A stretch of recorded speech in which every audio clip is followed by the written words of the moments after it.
పొరుగు రాష్ట్రాల్లో ఎవరైనా కొత్తగా ముఖ్యమంత్రి అయితే కనీసం కాల్ చేసి శుభాకాంక్షలు చెప్పడం అనేది సాంప్రదాయం. అది ప్రతి ఒక్క రాష్ట్రంలో మనం చూస్తుంటాము. అదే విషయాన్ని తెలంగాణ రాష్ట్ర ముఖ్యమంత్రి రేవంత్ రెడ్డి గారు అనడం జరిగింది. బట్ దానికి కౌంటర్గా కొడాలి నాని గారు ఎవరైతే ఆంధ్రప్రదేశ్ మంత్రి ఉన్నారో ఆయన నిన్న మాట్లాడడం జరిగింది. కేసీఆర్ కంటే తుంటి ఎముక ఎరిగింది కాబట్టి పరామర్శించాం కలిసి జగన్మోహన్ రెడ్డి గారు కలవడం జరిగింది.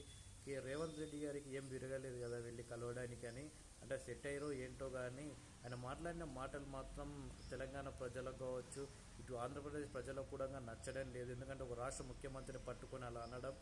ఇప్పుడు జగన్మోహన్ రెడ్డి గారు వచ్చి రేవంత్ రెడ్డి అని కలిస్తే ఆయనకు వచ్చేది ఏం లేదు. జస్ట్ ఏ రాష్ట్రంలో ముఖ్యమంత్రి అయినా కానీ ఆ ప్రజల కోసం కలిసి ముందుకెళ్ళాలని అనుకుంటారు.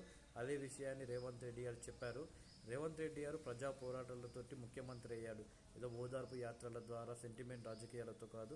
అలాంటి ముఖ్యమంత్రిని అలా అనొద్దు అని తెలంగాణ